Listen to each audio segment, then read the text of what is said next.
Hi friends, and welcome back to my channel, and welcome to my tentative Summer TBR.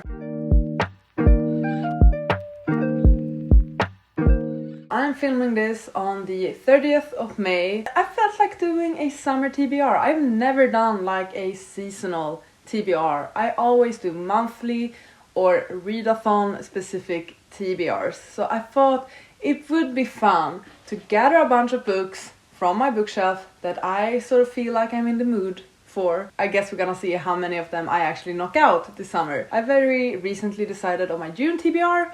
None of the books I plan on talking about today are on that TBR, so that's a great start already. I feel like my summer is going to be a bit prolonged. I guess officially summer is June, July and August, but the thing is I will be traveling at the start of September, going to the beach, having my vacation then.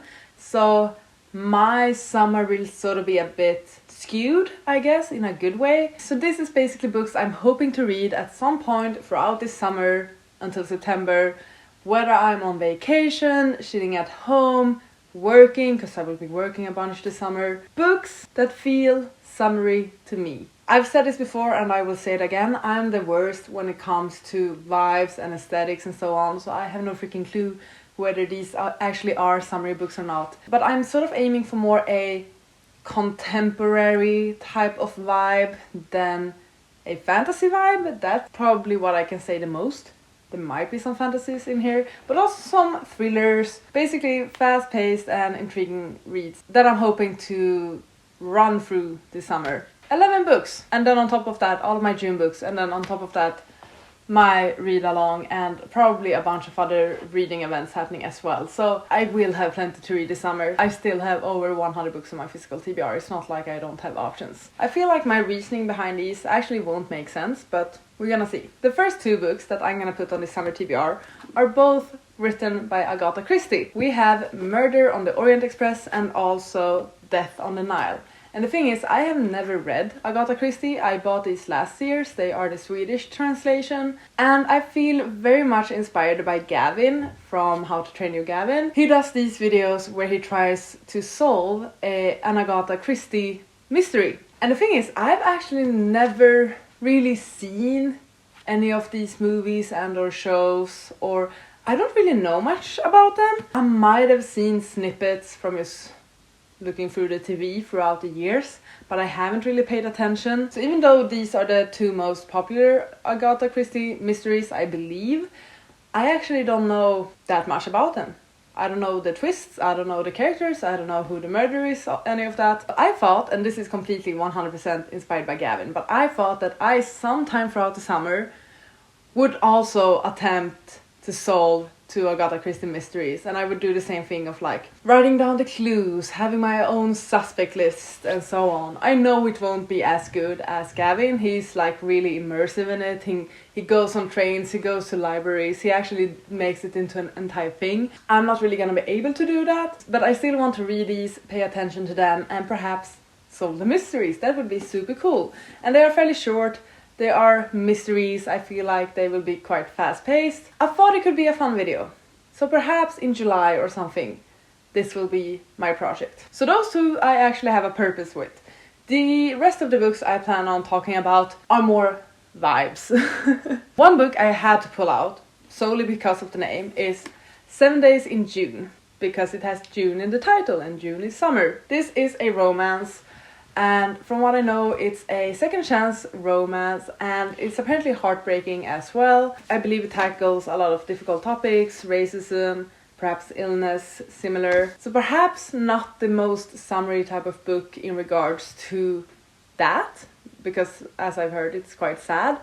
But it says June in the title. Preferably I would read this in June, but if you have seen my June TBR, it's already packed, so it's definitely not likely to happen. But it could be a fun video though. Should I squeeze this into my June TBR just cause? Reading 7 days in June.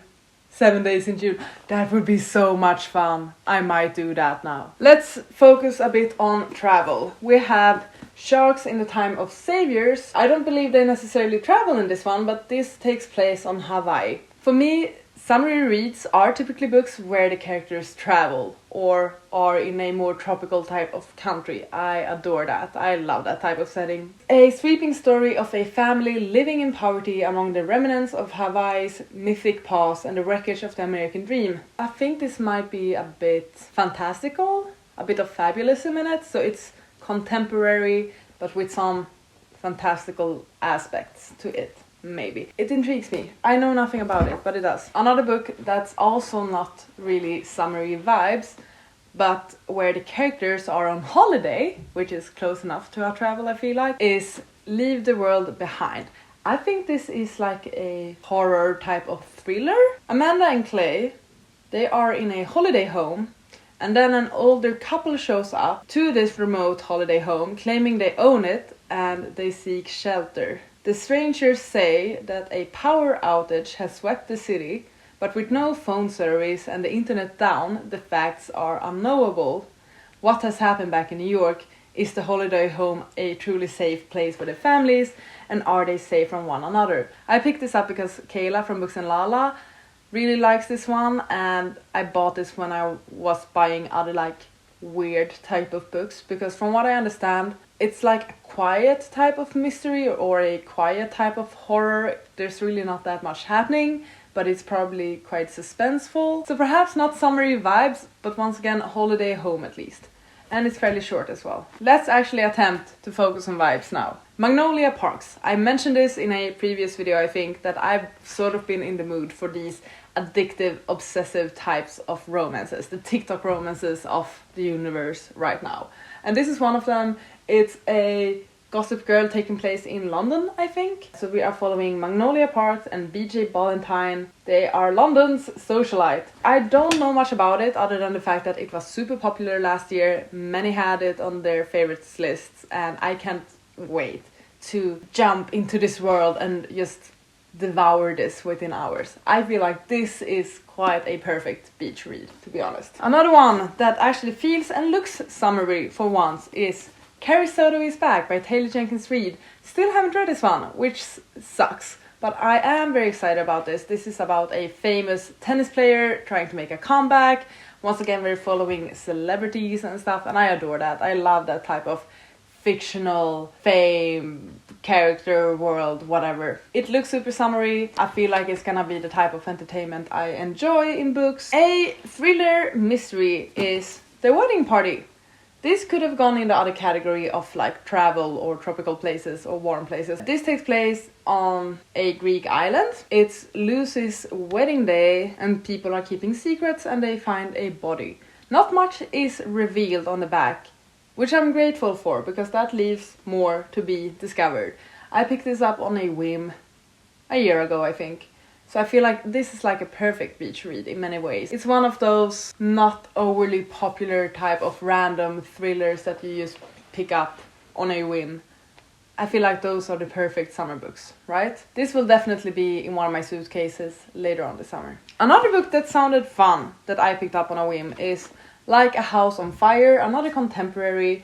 It's about a couple that's breaking up or they are even getting a divorce, but they can't really dare to tell the girl's family, so they sort of fake that they are still together. Stella, the wife, her mom is throwing a murder mystery party. The family overall are going through a rough time, so they plan on getting through the day without their breakup being discovered, but then it turns out that everyone in the family is keeping secrets. I don't think this is gonna be so thrilling, horrific and deep. I feel like it might be just more fun. I might be wrong with that though. Another sort of random book, but that's just great when you're away. A book I'm certain I will bring with me when I go to Spain in September, but that's gonna be so random because this is probably more of a winter book, but that is from Luca with Love.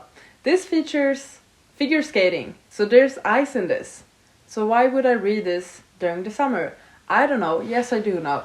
I want to read a slow burn romance when I'm on the beach. That's my aim, okay? And from what I've heard, Mariana Zapata's books are slow burn. I have not read them yet, but I have this one, and I want a slow burn when I'm on the beach. That's all I want. and I think this might be the perfect one. So I'm gonna ignore that it takes place on like an icing rink, probably during winter, probably during like Winter Olympics or something. I'm gonna ignore that, and I'm gonna read this when it's 30 degrees in Spain. Those were the vibes and contemporary ones. I then have 2 others that I threw in for fun. These are books I will probably just read when I'm at home. It's more just like I actually want to read them. First, we have Film for Her by Orion Carlotto. This is like a memoir type of a book. It mixes poetry with photos, with stuff. I don't know. I've read her poetry collection called Flux. I reread it recently and I actually quite enjoyed it. It's like modern poetry. Many will hate it, but I appreciated it. And I have this book by her as well, and I have sort of been in a poetry history type of mood, so it's about time I take on this one. I think it's gonna be a nice read to just keep at home, read a few pages every night or something when I get back from the office. Final book that's gonna look completely misplaced in this stack. We have The Adventures of Amina al-Serafi. I mainly put this on this list because I'm crazy excited about it and I want to get to it sooner rather than later. This is an adult epic fantasy about a pirate. I believe it's a retired pirate, but who then is offered a job and goes back to her roots or something. She jumps on the chance for one final adventure with her old crew that will make her a legend and offers a fortune that will secure her and her family's future forever. I'm super duper excited about this one. I love pirate stories when they are done right. There are pirate stories I have not enjoyed, but when they are done right or the way I like, perfection. So I have very high hopes on this one. Very high hopes and expectations. I want to get to it sooner rather than later, so hopefully in July or August is my aim. That's why I wanted to put it on my Summer TBR, because this is actually one of the more realistic summer reads I will have. The other ones are mainly vibes or like what I perhaps should read, should get into, but I'm certain that I'm gonna get in the mood for other things throughout the summer. I'm certain I'm gonna participate in various readathons and reading events and so on. Obviously I have the read-along books to read for a Dark Shade of Magic read-along. I might not even get to any of these. I don't know, but I just felt like doing a Summer TBR, picking some books I was vibing with and do this video because I've never done it before, and I always see people making these seasonal TBRs and I want to join that, but once again I suck at vibes. I know that was a quick video, but still I hope you enjoyed it. Thank you so much for watching, have a lovely summer and I'll see you on the next one. Goodbye! You gotta just go for it. Don't think about what comes.